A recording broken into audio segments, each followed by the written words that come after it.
how would you describe Burkina Faso before and after? And how do you assess the alliance of Sahel states as a format for regional cooperation? Are there any plans for expansion, perhaps? Yes. To understand the AES today, you just have to look at the African youth. I think that African youth are hopeful that this is a model of unity. And for us, the leaders of the AES, it puts pressure on us, and we have to succeed, because Africa now needs to unite. We were in an organization that was supposed to be one of solidarity, cooperation, mutual assistance, and all that. But you can't be in an organization where you call each other brothers, and then at some point they cut off the electricity so that patients die in hospitals. The economy comes to a halt, and banks are closed, so you can't access anything. Transfers you need to buy basic necessities, medicine, and so on, these were blocked for some Sahelian peoples. They even formed an army to come and fight against Sahelian peoples. While terrorism has been raging for decades, they have been incapable of sending a single soldier to help fight. These are not brothers. We shouldn't fool ourselves. And it's not the people, it's the leaders. Otherwise, when you look at the people, even in these ECOWAS countries and all, the people support and understand the momentum of the AES. So that reassures us and encourages us to organize ourselves, to be a model, so that in the future it can expand. But in order to expand, we need to establish strong foundations. And that's exactly what we are doing right now. So that's more or less what led us to withdraw and to organize ourselves in order to relaunch. Mr. President, for many people in Africa, you are more than just the president of a country. You are seen as the embodiment of a renewed Pan-Africanism. Why does Africa today, in particular, need, if I may say so, a new Thomas Sankara? How does it feel to take on all this responsibility at only 37 years old? Age doesn't matter, but I can say it's a lot of pressure. It's pressure. You shouldn't let it turn into delusions of grandeur. It's pressure. For me, it's a message that the youth are sending me, and that puts even more pressure on me. If I used to manage to sleep 2 hours, now I've cut my sleep down to just 1 hour. And if you shouldn't sleep anymore. Because they must have seen something surely that we're doing. Something that, in their view, could help Africa get out of this situation. For us, it encourages us, it remotivates us to keep fighting. That's why I say it's pressure. It's a very heavy responsibility. And I can promise that all we can do is not to betray, to keep following our path of Pan-African struggle. We hope that it will inspire all African youth, and that the Pan-Africanism we long for so much can become a reality. Because Africa has suffered a lot. It's time for us to unite, to work together, to develop ourselves. Just as Africans go elsewhere to see the world, to see money and everything else there is. In Africa, it's possible. It is possible. So this is our mission, and we are going to take it on. Mr. President, more and more African countries are asserting their sovereignty and demanding the withdrawal of Western troops from their soil. Recently, for example, Chad, Senegal, and Côte d'Ivoire have made similar requests. In your opinion, where did the West go wrong in its relations with the African continent? Well, what I know is our own situation.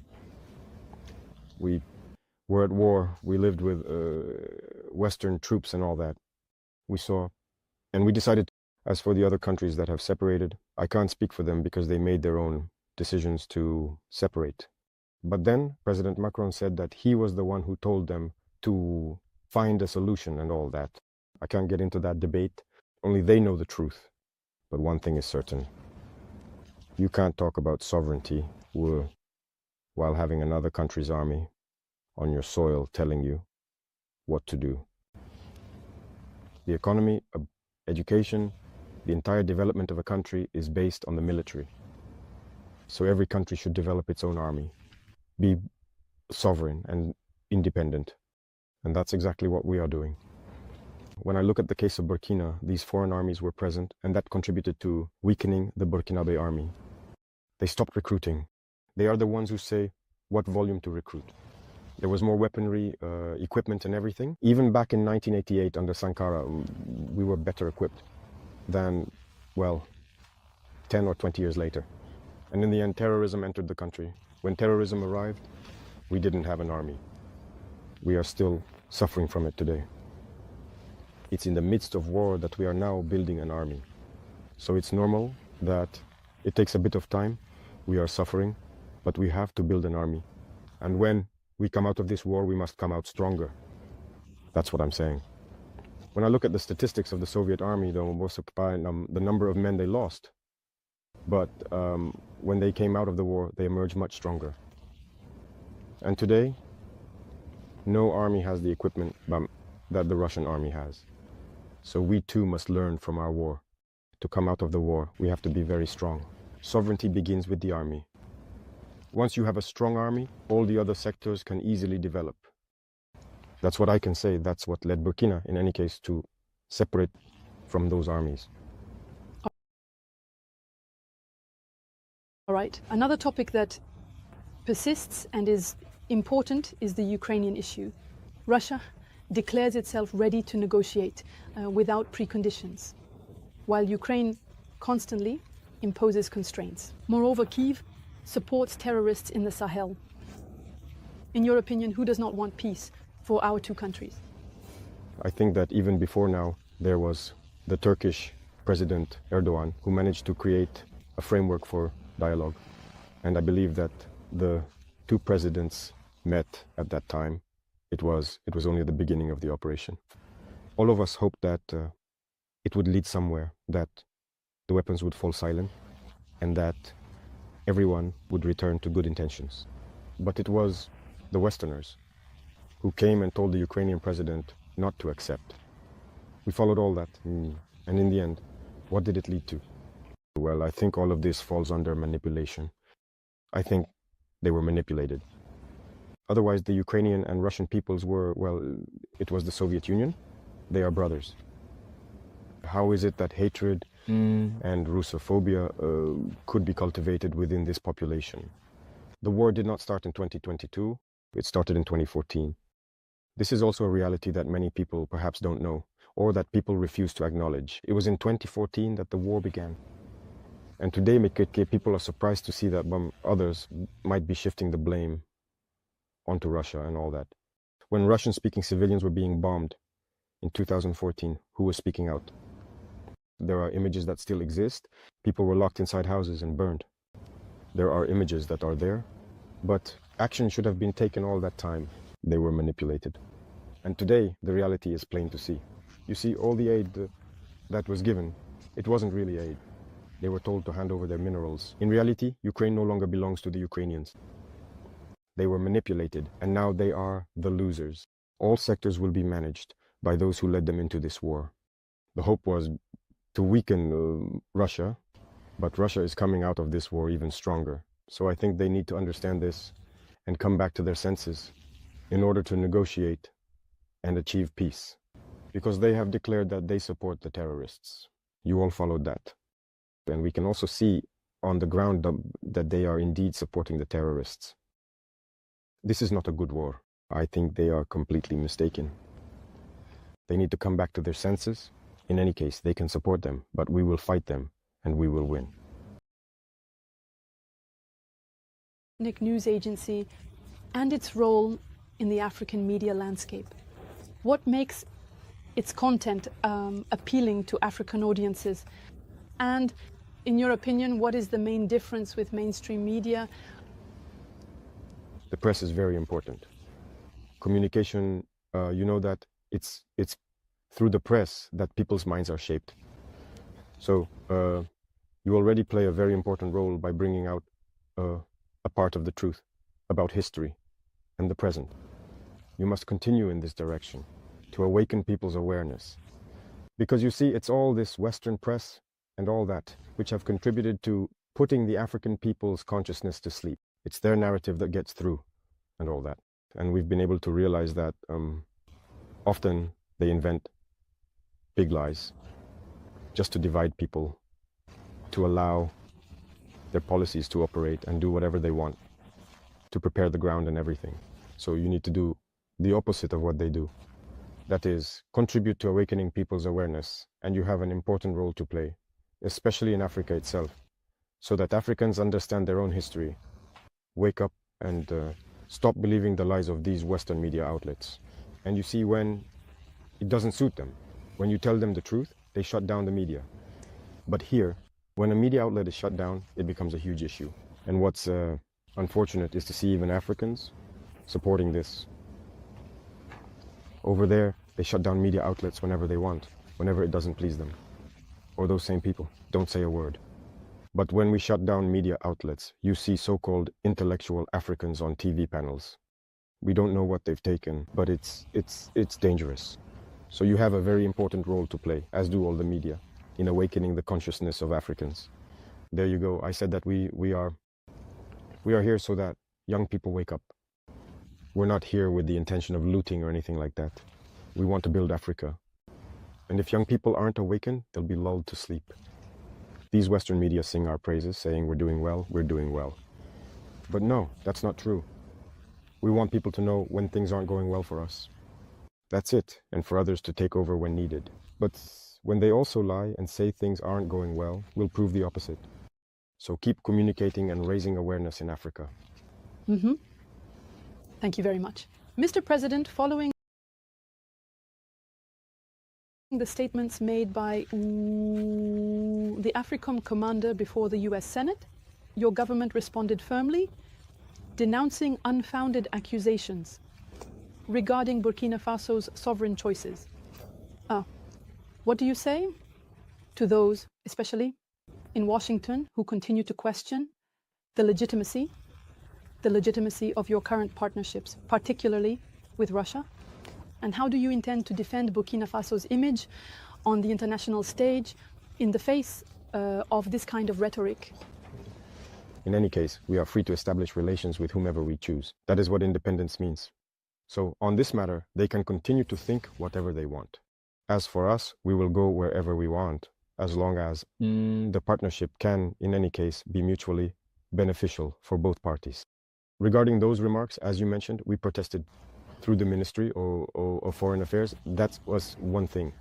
But I don't know what happened with that general. There is still a problem. And I would perhaps like him to admit his mistake if he was sent, and to understand that this was not the right mission. If he was misled, he should say so publicly, or otherwise admit before the Senate that he was mistaken. Or also, if it was done with bad intentions, well, we will confront him as we should, because everything he said is a lie. And it's really shameful to see an adult lie, to see an adult, a general officer of a great army lie. This is very serious. First of all, he talked about Burkina's gold being used for what? For us, to protect ourselves and all that. First, it's Burkina's gold, it's not his gold. That's the first thing. What business is it of his? It's none of his business. It's Burkina's gold. It doesn't concern him. Second thing, he's lying. Because Burkina never had any gold reserves until we came. We were the ones who started setting aside gold in the treasury of Burkina Faso. Otherwise, there wasn't a single gram of gold reserves in Burkina. So that means he's a liar, again. And another thing, when he says that, we use it to protect ourselves and all that. We're free. If the people have decided that we should govern them, we have a duty to protect ourselves. So we are free. What business is it of his? And the part that hurt me the most, not because he's a general or because he's American or anything like that, but because he's black. And it really hurts to see a black man being used to fight against another black man. And this didn't start just now. It has to stop. You see, it's very dangerous. Even Libya, who destroyed Libya, once again they used a black man. He should look at himself in the mirror, feel ashamed, come out and say, well, I was given a false report. I regret it. He needs to say it publicly. If it was a false report, then it was made, because it's possible. It's possible that he was given a false report, that he should come out with it, because as you saw, when I take another neighbor, again, as I say among us, Black, the Ivorian Minister of Defense, who goes around, travels to Turkey, meets the Turkish Minister of Defense, and tells him, you shouldn't sell us weapons. You see how much that hurts. When it's a black person who behaves like that, it really hurts. Did we make a false report? Let him come out and deny it. If he was sent to create a problem in Burkina, as they are used to doing, be used to fight against black people. Every time it's the same thing. It's always the same. And that's what we deplore. And it really hurt us to see that it was a black person making these statements. It's true that they may regret it through various channels. They're trying to make up for it. Now that it was said publicly, it needs to be made right publicly. That's how it is for us. We're no longer engaging in diplomatic hypocrisy, as we like to say. Saying things loudly and clearly, and then coming back later to say, no, we're sorry, we didn't mean it. That's not enough. It needs to be said publicly. So I invite them to make amends, to say it publicly, because African youth have understood. Black youth around the world have understood. This kind of manipulation doesn't work anymore. That's how it's always been, using false pretexts in hopes of achieving other goals. That doesn't work anymore. So it's unfortunate, but Burkina Faso is staying true to its path. We will continue to develop. And he forgot to mention everything we are doing for Burkina Faso. What we are doing, no other regime has accomplished. That's it, the socio-economic development of Burkina Faso, who has done, look, we are building many health centers, equipping them with medical devices for examinations and lowering the costs of medical tests. Which regime has done the same? No one. We are taking action in agriculture, plowing farmers' fields for free. Our production is increasing and everything. Who has done that? No one. The army. We are creating a new army, and the Burkinabe army has never been as well and staffed and equipped as it is now. Who has done that?